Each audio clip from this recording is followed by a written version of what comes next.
Hi, my name is Greg Canty, and I'd like to welcome you to the Win Happy podcast. I love chatting to people from all walks of life about their lives and their careers, about the choices they make along the way to pursue their happiness, and what winning actually means to them. I hope you enjoy these conversations as much as I do. Thanks for listening.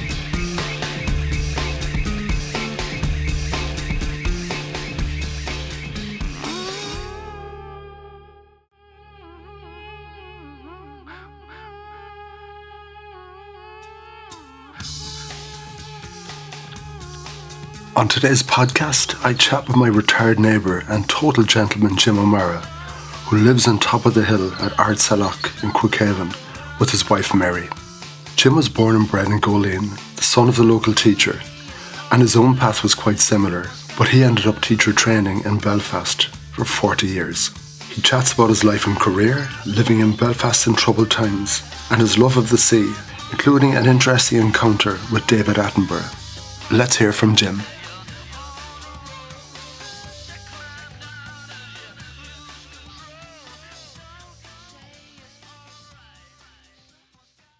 Jim O'Mara, a big welcome to the Win Happy podcast. How are you doing? Very, very well. So far, so good. As the optimist said when he fell off the skyscraper, every floor he passed. For the listener, we're sitting in your lovely house at the top of the hill. Yes. With your lovely wife, and we have some company as well. Our lovely cat. Yeah. What's the cat's name? Tabitha. You're top of the hill. I'd say you've got one of the loveliest views in Ireland, where you're perched on the hill. Yes, you can see right out to the Fastnet and to the Cape Clear and all the bay inside as well. And you're not one of these people who decided they loved the place, so you were going to move here. I think your life took a slightly different course, because I think you were born and bred here. Yes, that's right.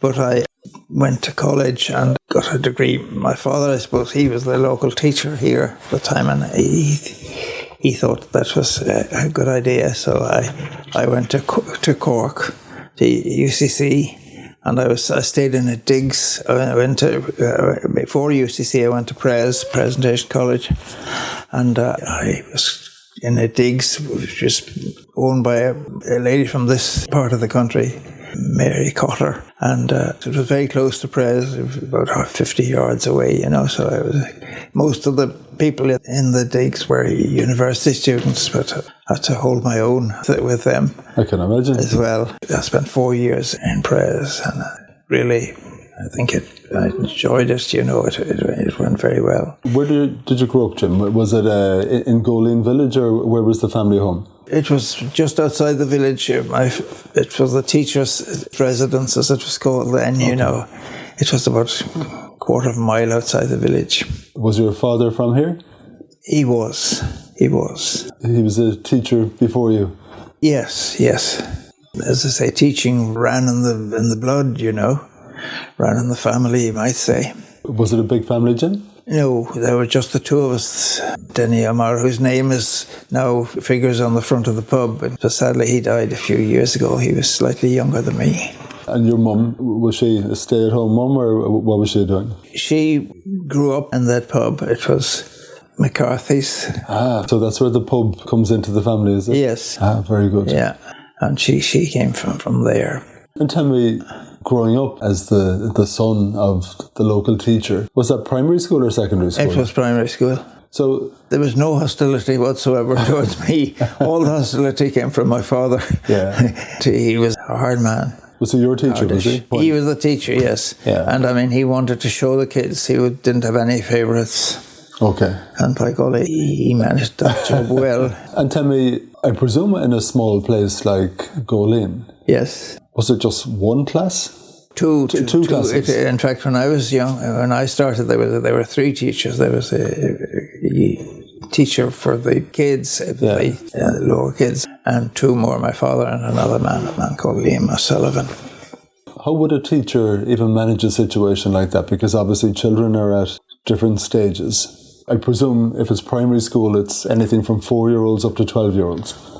How do you even organise the schools and teach all of those different ages together? Well, there were two, in fact, what they have now are 2 teachers. We were lucky at that stage when I went there first. There were actually 3 teachers, and my father would have 8th class and 6th class and 7th class as well. They were all in one room. In fact, I want to go into it sometime to have a look around it. How far was the school from your house? It was about a quarter of a mile, I suppose. Okay. A bit more, maybe. Yeah. We were on the harbour, on the road out from Goleen, passing the bay. That's where the house is now. And tell me, as a young lad growing up in Goleen, yes, like, if people haven't been here, it's nearly one of the most southerly parts of Ireland. it is.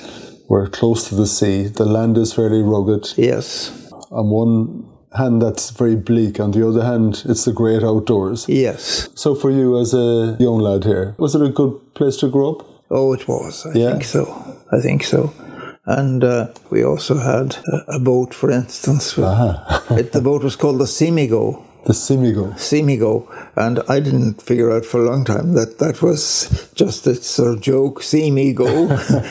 That's what it was. He bought it from Hellier, the man who ran the quarry. And that was when I was small too. Of course, the quarry was a big deal right up until the war started. That finished the stone quarry because there was no way of transporting stone from here. You know. Could you tell me about the quarry? Because it's a real landmark in Crookhaven. It is. And when did it close? The day the war started. More or less, yes, because there was no longer any shipping available, And how long was the quarry open for? I don't think it was that long, was it? No, it finished with a bang. It was about 8 years, I'd say. About 8 years? Yes. And you said the boat was bought from someone who ran the quarry, was it? Yeah. But it was his own boat, or sort of runabout, was the name of the man called Hellier. It wasn't a commercial boat or anything like that, Just a pleasure boat. Yes, that's it. Did the quarry employ a lot of people? It did, about 60 or 70. And it all stopped with a bang, as soon as the war started. I was talking to our mutual friend, Jerome O'Regan. Yes. And he was telling me about the quarry. And he was talking about one of the big devices that would have been used to break the stones. Oh, yes. And he said all that would have been done manually by the workers at the time. Yeah. And you could barely lift it. Hammers, there were 28-pound hammers. And so he said you could barely lift it. And here, if that was your job, yes, all of those 60 men, yes, they were obviously had these in their hands all day long. That's right. There must have been some men. They were. They blasted it, a lot of blasting, of course, as well of the rock before. They didn't have to break every bit of the rock, So if you were in Goleen at the time, I presume part of the soundscape in the place must have been hearing these blasts going off on a regular basis. Yes, I suppose so, but much more so at Crookhaven, across the bay. The coal boats, the stone carrying boats, there were coal boats as well, I suppose. They came in, they took the coal. Well, you see the material is there, the pier and the quarry pier is still there, and all of that. And tell me, as a young lad growing up, your dad is a teacher, so he knows everyone in the town, obviously, yes. The children and the families and everything else. What kind of a family was it? And the question I like to ask people is the conversations around the dinner table. Was it a very intellectual dinner conversation? Well, they were just my brother and myself when we were kids. I wouldn't say that. I wouldn't think so. He pushed us a bit, to study and so on. But unfortunately, my brother he had very poor eyesight. It was something that was irreparable, the optic, something along with the optic nerve or something. But he was a bright fellow. But sadly, and he made a success of it. He ran the pub there eventually, and he had a farm. He even used our farm here to keep cattle in it, and that sort of thing. Your dad and the conversations, like we're thinking back to the time now, that was wartime and everything else. Was he very political? Were they interested in their sport? Well, he was, of course, we had learned a lot about the war from him because he was the local Captain Mannering, he was young, he was a young, able man, of course, then. What was his name? Bartholomew. Bartholomew. Yeah. Yeah. And your mum? Ellen. Ellen is my daughter's name. Is that right? That's a nice name. He was McCarthy from Goleen, from where the pub is now. His name is Denny O'Mara's name is still up on it, you see. And tell me, Jim, you mightn't be able to remember this, but I'll ask the question anyway. So, as a young lad, sitting in the classroom, yes, when for whatever reason the teacher has lost your attention, yes, where do you go in your head? What were you dreaming of? I'm not sure, but if he didn't take any prisoners. You couldn't dream for too long? It was somebody said to me, Dermot Cunan's wife, Tess, he didn't save us, my brother and myself. Yeah. Okay. I think he had to make it clear that he had no favourites, and he did a fine job of that. God. Yeah. Not the only person, some other people have said that to me too, who were in school with me, that they felt sorry for us, for me especially, because I was a bit older than he was, a bit longer.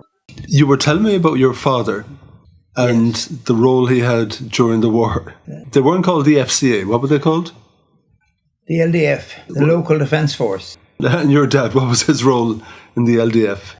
He was a very active sort of man. He knew a lot about guns and that sort of thing as well. The LDF was in other parts of the country as well. It was the forerunner of the FCA. You know, it was the period before the FCA was formed. Was he in charge of drills in Goleen? He was. Well, that's the most... I don't know if I told you that in full detail, but he was, yes. He was an active sort of man, and he was in charge of the LDF in Goleen, you know. I remember him seeing him on the streets in Goleen, you know, there would be parades and that sort of thing, and he was there. I remember some woman, do you remember this? She saw him marching past, you know, with the flag and the uniform, and she said, "Courageous," she says, "look at the general." He obviously very handsome in his uniform with the Irish flag. Yes. Well, she was sardonic, though, I think. Yeah.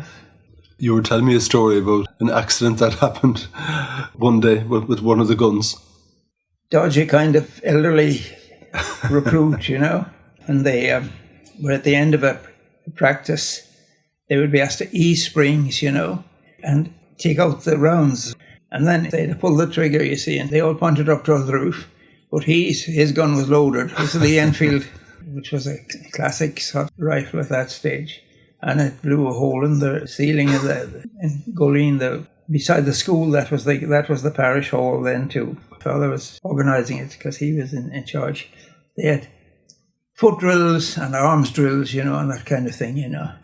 Was he in big trouble? He was, and they were all in big trouble because the big thing was that they would have to account for the shells, you know, and what were they to say. But fortunately, a British fishing boat was in the harbour at the time. They had the same shells, you know, the Enfield, and they bought the replacement shells from the English trawler, you know.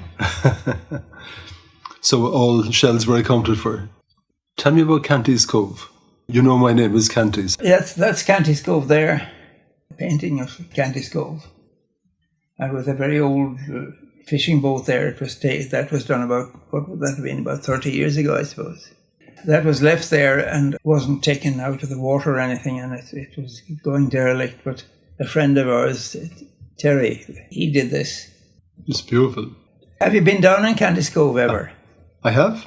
Yes, well, there's no boat there now, but she was up at the top. They did a lot of fishing, seine netting, you know, and there were two boats. There was the seine boat, which was a big, good long boat, about 25 feet long or maybe more, and another boat they called the follier, and that would collect the fish, you know, and that sort of thing. And that's how they operated the fishing business. It's a difficult place to get to. It is. That drive is very dodgy. Yeah.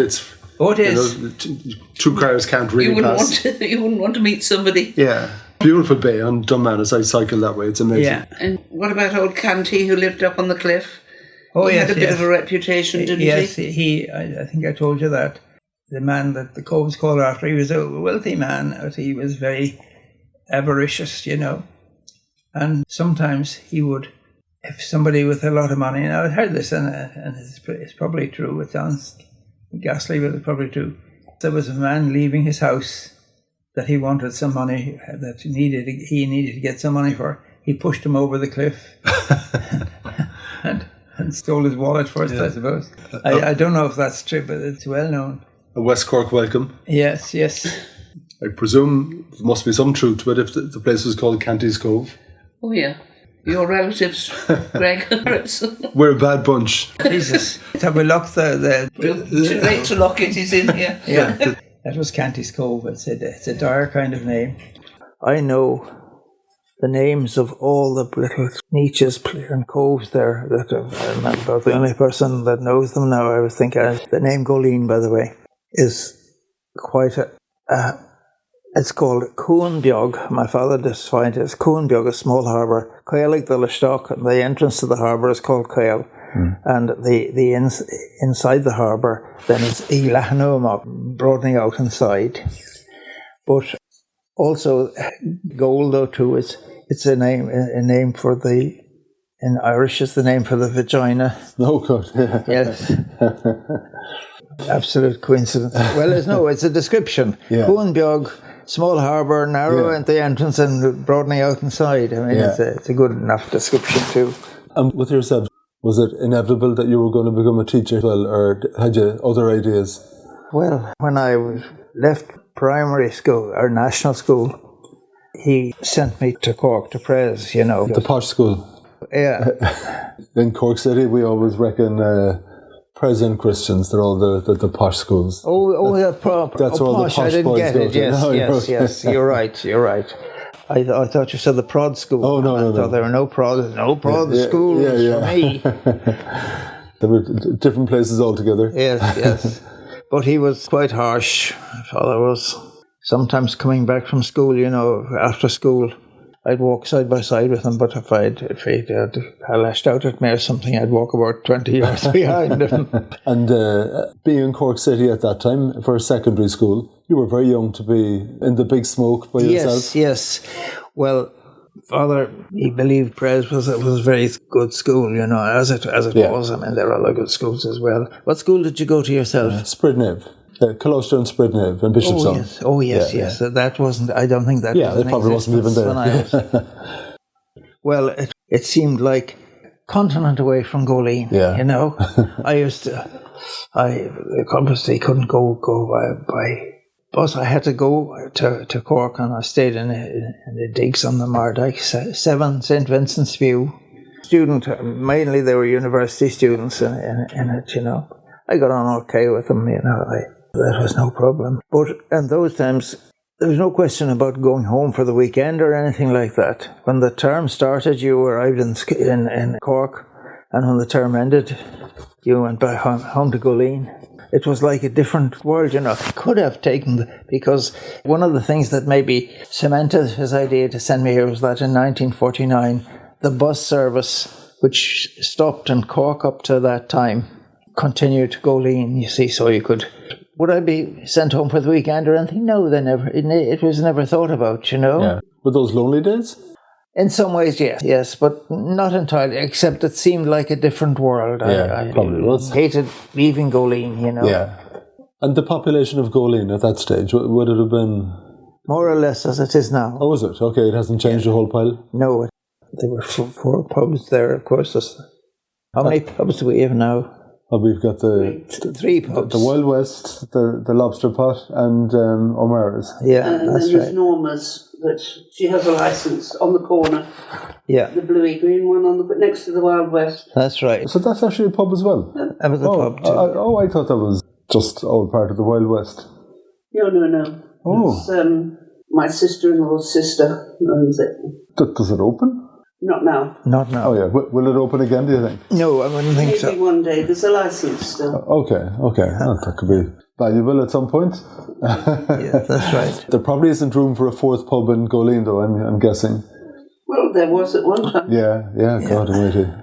Probably not now. When you were growing up, did you have a summer job? I didn't have a summer job like that, but when the bar was in existence, I had never worked in the bar or anything, but it was a place to go to. But I did a lot of fishing, We had a nice boat. I told you, the Semigo.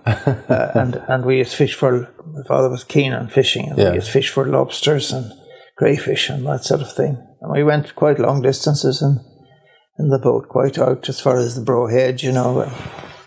One time we used to fish for lobsters, and they had barrel pots. I don't know if you've ever seen them. They were like barrel meshes at each end of them, and a side place to invite the lobsters in, you see. And the boat didn't carry very many. We had 14 barrel pots at one stage, and we went up out past the mizzen out into Dunlock Bay. I don't know if you know Dunlock Bay. That's what they call the bit between Mizzen Head and Three Castle Head. Okay. And it's a very exposed shore and very hard to get out of.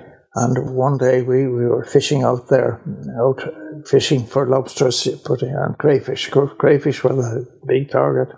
And it was a nice day, and it was quite calm inside in Dunlock, because the high cliffs prevented the wind from blowing over the surface, you know. But when we went out around Mizzen Head, it was ferocious. And I can remember the lobsters, some one or two of the lobster pots, they were all roped together, tumbled over the side, we hauled them back in. But I was sitting up in front. She was quite a small boat, 15 feet long. And it was the first and last time I ever experienced the absolute terror. My mouth was dry. You know, I couldn't, it was something indescribable. It was real panic, you know, real fear, but we got through all night. I suppose that was excessive, but I never had such anxiety before, I think, or since. Because I think people around here respect the sea a lot, don't they, for good reason? That's true. So you made good use out of that boat anyway, did you? Yes, indeed. Were they happy days, happy summer? Oh, yes. Yes, indeed. Would that be your dad, yourself and your brother? Holidays, yes. Did you get to enjoy them when the fishing was done? Yes, it was enjoy that. But I suppose I should go on to talk about when I got the resources myself to get a boat. We had a boat. The first large one we got was the lifeboat. You remember the ship's life? We bought her in Cork at a boatyard, and she had an outboard motor and an inboard. Yes, the first one had an outboard, but this was an inboard engine, a Lister. It was Lister diesel, wasn't it? Very, very noisy, immensely noisy. And I'm amazed that I still retain my hearing in full. You know that boat. We went to Cape Clear on our honeymoon. Ooh. What was she called, the boat? The Kingfisher. Was it? Yes, it was the Kingfisher. Anyway, we took her to Cape. And of course we would go around the fastness and that sort of thing. And she was a very sturdy boat, ship's life boat. No one has taken me around the fastnet yet. And I think Jerome, if he's listening, I think he's promised to take me out. We'll take you in the summer. Ah, fantastic. Yeah. Oh, yeah. Okay, brilliant. We went to Cape Clear this summer. I went to Mary and myself, of course, on our honeymoon. We took the boat down. We stayed in Cape. But Cape is a lovely place, a strange island. It feels like a different country. Yeah. Have you been ashore in Cape Clear? I have a few times, but I know my daughter and Mark, her other half, they love going there. Yes. And when they heard we were coming down this neck of the woods and buying a place here, Cheekers Almighty, they were very happy. Yes. Was it always going to be teaching? You know, obviously you were in secondary school. Did you consider any other career, or was it teaching all the way? Well, no, I suppose I thought of marine biology. My course was oriented a bit in that way. But you nearly got another career, didn't you? What was that? You took somebody out to look at seals. Oh well, yes, David Attenborough. Extraordinary. He's still on the go, you know, and he's 93 or something now. He's a new adventure. Well, he was staying in a house here, up in Lisagriffin, and somebody put him in touch with me, and we went out around the fastnet, and we did various other things.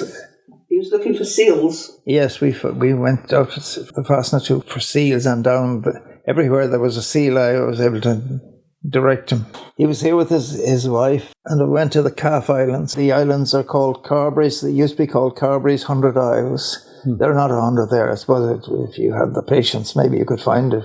Count every rock, maybe. At low tide, you might find 100. But that was it. How did you nearly change your career? He asked you to go with him, did he not? He did. Oh, so was it a serious offer? Ah, yes, it was. He wanted me to go with him to the Skelligs. He had chartered a boat to go to the Skelligs.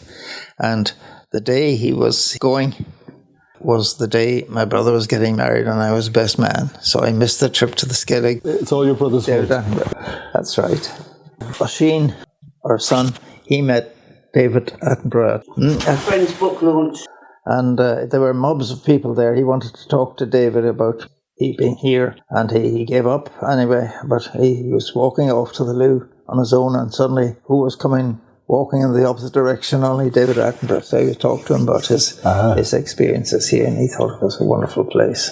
He asked him, did he remember being in West Cork? And yes. Did he remember the man who took him out to the islands? Yes. Sadly, I missed the trip to the Skelligs. It's just a pity he couldn't have got married a day later or something. Did you ever get there? No. Have you been there yourself? I haven't. We tried a number of years back and we didn't quite achieve it, but it's something we all, I think, have to do, isn't it? Yes. So, your first day as a teacher, was that in Goleen? In Mallow. Oh my God! You were forced to emigrate. Yes. I spent a year in Mallow, in the Christian school there in Mallow. Do you remember that first day with a whole bunch of young little faces looking up at you? I do. I enjoyed it, and I enjoyed being in Mallow as well. But I had no car or anything at that stage, so it was difficult to move around. You could by bus. But anyhow, I said to my dad, when I finished, I'd like to. This was after I'd spent 2 years in Drumcondra. There's a teacher training college. It was a 2-year course to become a national teacher, and I got that, and I taught for a year. And I said to my father, I'd like to go to university. I told him I wanted to do an arts degree, but the diocesan examiner at the time was in the school. He said to him I should do science because it was the time of the Sputniks and everything, that science had a big role to play, and I took his advice, and I did a degree in zoology in UCC with Professor O'Rourke, Fergus J. O'Rourke. He was the professor then. Quite enjoyed it. It was a great place to be. He saw a job advertised in Belfast. Oh yes, a teacher training, and then I got a job in a teacher training college teaching science, you see, so it worked very well. How long were you in Belfast for? The whole career was there, yes. All of that time, all during all the troubles. 40 years? Oh, wow. Mary wasn't with me for 40 years ago. But you served your time in Belfast as well. 23 years for my sins. And it was a nasty place to be in many ways. I'm sure you had a million opportunities to leave this nasty place as you've described. Yes. But what kept you there? It was a lovely college to work in, wasn't it, Mary? Oh, it's very cushy for you. A beautiful place. But I liked working with the students, you know. I enjoyed teaching, and I got them to enjoy it as well, you know. And I used to also go on you had to go out at certain times of the year to see students doing their practicing in different schools all over Northern Ireland, you know. And were they schools of different colours? They were Catholic schools. Once or twice, I called into a school to see a student, but it turned out it was one of the other. But I imagine at that time you'd know quick enough. You knocked at their own door. Yes. The troubles were very bad at that stage too. And I was going all over the place. Did you ever get close to the troubles? Was there ever a time when you took a wrong turn or encountered something you shouldn't have? I was never scared. I don't think so. St Mary's was right in the middle of the Falls Road. Yes, that's right. And there was some incident, and a very minor incident, I think, and you saw it. Yes. But later on in the newspaper that evening, talked about the incident and that there was an angry crowd gathered around it. That was it was myself. Yes. Yes, that's right. That's true. I was up there a few years back. I was involved in the Dublin Chamber of Commerce, and I think as part of the outreach, the local Belfast Chamber, I think it was anyway, invited the council members of Dublin Chamber up for the Orange Fest. Oh, all right. Yes. Yeah. So you went? Well, it was a little event around the 12th of July, exactly. Yes. And and it's funny because Deirdre, my other half, her brother lives in Ballymena, and he heard I was coming up for this thing. He says, yes. Merciful Jesus, what are you doing when everyone else is going in the other direction? Yeah. So we went up, and of course, it was a bonfire night the night before. Yeah. Yeah, and we were staying in a hotel. It's a beautiful hotel in the centre of town. It's a big tower. So it was a hotel that was converted from, was it a big office building maybe? It's a relatively new hotel anyway. Yeah, so we know the one. Yeah, so we were up at the top floor where the restaurant and the bar is. Of course, we were looking down at the big mound with all the tyres and everything else. Oh, yes, God almighty, yes. With the big posters of Sinn Féin candidates. You wrote that, was it? This is a newer hotel. It's a hotel bang smack in the city centre. Oh, okay. It was some sort of an office building or something. That's the best of my knowledge that was converted. Yes, it was, I think I know where it was. So while we were there, the hotel owner with their daughter was going to go out onto the streets to watch the fires being set alight. So of course, Greg, as usual, do you mind if I tag along? No, they said absolutely, but keep your mouth shut. We went out. It was very unusual in that there was lots of waiting and anticipation. Eventually, the thing was set alight. There were people on dates, young couples, arms around each other. There were families there. And there was a very muted cheering when the fire went up. It's as if it was kind of part of their tradition. They kind of knew it was wrong. At least that's what it felt like to me. Yeah. So they weren't going wild with celebrations, but it was a thing that they did, and they all witnessed it, because at the end of the day, it was a big, huge, impressive fire, of course it was. So the following morning, we had breakfast then with some of the Orange Order. You're sitting next to people, and they were, thanks a million for coming up from Dublin, and we were all chatting about it. And then we were marched through the streets, and we took our perch to witness the parade. And of course, we were all suited and booted because we were guests. And we were literally walking along the street, and some people started clapping us as if we were dignitaries or something. Yes. And I tell you, as an Irish boy, it was very, very strange being there. It was the most unusual occasion. But of course, they were trying to pitch it as Orange Fest. They're trying to make a visitor attraction out of these celebrations. Yes. I'm thinking, Jesus, no.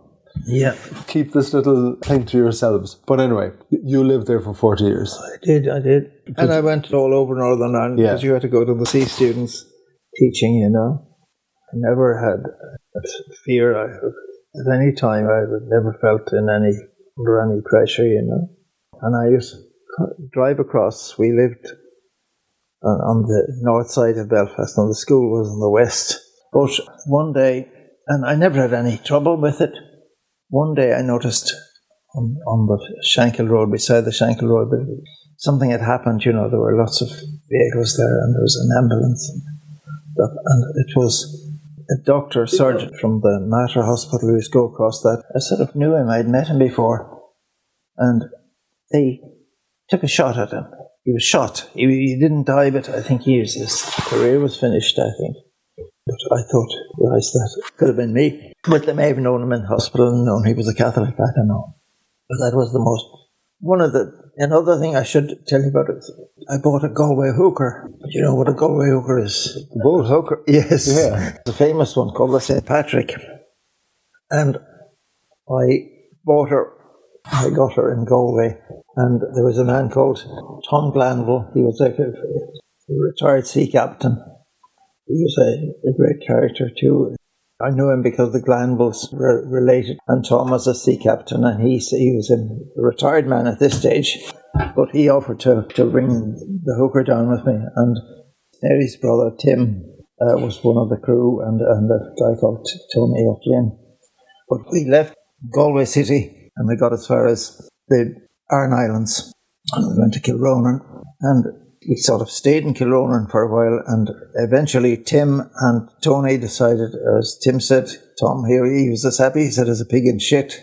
He'd never leave. He was retired, so it was then just Tom and myself. I can remember, I know at the time, it was the time of the moon landings. He kept a log, and I hope I still have it somewhere. Maybe You do. his item on one particular day was, men land on the moon, all hands ashore to mass. I think it was the other way around, isn't it? Yeah. Were your kids born in Belfast? Yes. Oh, yeah, okay. Was it ever a concern for you raising children there? I suppose so. But we were in a fairly safe part of Belfast. Yeah. But it's not that huge either. It's an easy place to take a left turn or a right turn, and you're in a different territory. Oh, God, yes. Well, more people shot in North Belfast than anywhere else. More Catholic. Who was the man? He was shot. Peter. Peter, yes. He was shot. And how it happened was, there was a rap on the door, and there was a man there whom he thought had his hands together praying, but what he had, of course, was a small arm. And he was shot. He didn't die. He survived, but he was quite badly injured. Very badly injured. Yeah. So if you were there 40 years, that became home, obviously. Yes. And was there any idea or notion about staying there? Oh, no. When you retired? Yeah. Oh, never. Never, okay. Yeah, we had a lovely house. Housing was cheap in Belfast. Yeah. I wonder why. We always had this house. Ah, okay. So would this have been empty except for the summers in that case? Ah. All holidays. So was this a family home to begin with before you? We bought it when we got married. Ah, okay. And at the time when you bought it, was it with the intention of living here, and did Belfast then happen after, or was it the case that we always wanted a place Already in here? Belfast. Yeah. Ah, okay. I seen my son. He said, they'll want you back, he said. I said, don't be silly. That's when I retired. And they did want me back. So every summer, would you have been coming back here? Oh, yes. Oh, Christmas, Easter, summer. So there were long drives in the car? They were long in those days. The cars were not very serviceable either, Yeah. 9 or 10 hours easily. Oh, my goodness. Yeah. I find now, but I think the road from here to Cork now seems like a very long road. But the road from here to Belfast didn't seem in some way to be so long. And the first car had nothing like as smart as the cars we have now. But maybe the difference was you had Mary's company for those trips back and forth to Belfast. That might be it, yes. No motorway, you had to go through every village. The perks of teaching, and in particular teaching in a university, is that you had good summer holidays. Yes. That's a pretty good life. So when you came back here, was that relaxing, fishing? During my working career, Yeah. I came back here every summer, obviously. So the summers were bliss, were they? We fished a lot and sailed a lot. We had, I got the Galway hooker at the time, and sailed her back from Galway back to Goleen, and tied her up at the pier there, and never used her again for years. And I sold her to a man called Paddy Barry, who was he's retired now, but he got the Cruising Club of America a gold medal for tripping the hooker across the Atlantic, and he brought her back and moored her in Glendore Harbour. And I don't know if you probably know Glendore Harbour. It's beautiful. And it seems idyllic.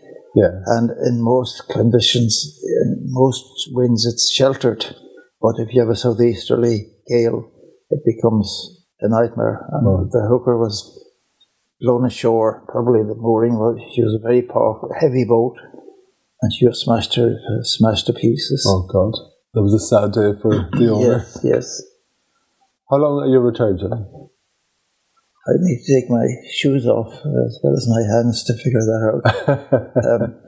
Well, I was back after 65 too. I was back for a year. 65 to to, of course, I'm 87 now. So that was it, 22 years and counting. But I went back for a year to teach in Belfast as well. And how did you feel about retirement? Well, I loved this place. I mean, I love the summers here and that sort of thing. We had boats. We have a boat now. We down at the pier in Goleen. I've just seen her quite a large sailing yacht. But I like it. I know the place and I know the people. You see, place I feel very comfortable in. The thing everyone says in either Goleen or Crookhaven, if there's ever anything you want to know about this place, Jim O'Mara knows it. He knows everything about here. If not Jim O'Mara, the butcher knows the rest. Yes. So that's honestly what everyone actually says. Is that your fact? Swear to God, that's what everyone in this place says. Oh, I'm delighted to hear that. So I've got a big question for you. Yeah. You're around a day or two. You have a few years on me. Indeed, yes. Good few. Life and happiness. What's happiness to you? Well, 87 count. I never thought I'd reach that age, you know. Still going strong? I feel surprisingly well. What age are you? 59. A youngster. Only a child. A youngster, that's it. Well, you don't look 59 either. Oh, thank you so much. We'll take those compliments every day of the week. What's happiness to you? Have you figured out the secret of life? What's the secret of happiness? I'm not sure about that, but whatever it is, this is a kind of a happy place, you know. Yeah, that's a good starting point. I enjoyed my work and teaching, and it wasn't hard going or anything like that, you know. I enjoyed talking, lecturing to the students and that kind of thing, you know, and never looked back. So if anyone wants to meet Jim O'Mara and Mary, Thursday night down in O'Mara's pub in Goleen. Can you tell me about Thursday nights in the pub? Yes. It's terrific. It has been now for weeks now. It's very good. There's a guy there called Frank Scannell, and Frank is terrific, isn't he? He's got a terrific voice. And it's lovely. You've got the fiddle player, the bowron player, the old songs and the young songs. Yes. The old musicians and the young bucks. Yes. And the odd time, there's a guest singer, I believe, and he sings this song from Wexford. The Croppy Boy. The Croppy Boy. Would you know who sings that song by any chance? Yes, I did. It's my song. It's your song? Yeah. Would you give us a blast? Or is it too late in the night? No, it's not at all. I can, any time. Oh, cool. It deals with the first really big rebellion in Ireland. Wasn't in Cork or Galway or Dublin. It was in Wexford, about the turn of the century, wasn't it? It was before anything else happened. And they rebelled in Wexford, and the rebellion was put down savagely by the British. And they were called Croppies, the Croppy Boys. Their hair was cropped off them, you know, as a sort of punishment, I suppose. Lots of them were killed. You've heard the song, have you? I'm not sure if I recognise it, but if I heard it, I might know it. I'll give you the first verse, no bother. Good men and true in this house who dwell, to a stranger bochel I pray you tell, is the priest at home, or may he be seen? I would speak a word with Father Green.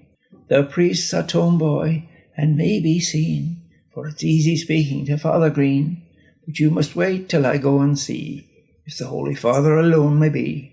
The youth has entered a lofty hall, what a lonely sound has his light footfall. In a gloomy chamber, all chill and bare, sat a vested priest in a lowly chair. The youth has knelt to tell his sins. In nomine patris the youth begins. At mea culpa he strikes his breast, and in broken murmurs repeats the rest.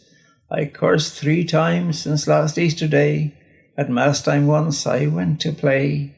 When passing the churchyard one day in haste, I forgot to pray for my mother's rest. I bear no hate against living thing, but I love my country above my king. Then Father bless me and let me go, to die if God has ordained it so. The priest said naught, but a rustling noise made the youth look up in wild surprise. The robes are off, and in scarlet there stood a yeoman captain, fiery glare. In fiery glare and in fury hoarse, instead of a blessing, he breathed a curse. It 'Twas a good thought, boy, sent you here to strive. For 1 short hour is your time to live. We hold this house for our Lord the King, and the men say aye, may all traitors swing. Upon yon river 3 tenders float, your priests in one if he isn't shot. We hold this house for our Lord the King, and the men say aye, may all traitors swing. At Geneva barracks that young man died, and at Passage they have his body laid. Good people who live in peace and joy, breathe a prayer, shed a tear for the croppy boy. Hey. Nice song, isn't it? It's a beautiful song. It's a beautiful song. Yes, you don't hear it very often. So for anyone who's whistling through the Mizzen, they're coming through Goleen, Thursday night in O'Mara's, special performance by Jim O'Mara. Well, Jim, everyone that I come across in Goleen says to me that you're the gentleman of Goleen, of Crookhaven. Thank you so much for coming on the podcast. Thank you. Pleasure talking to you.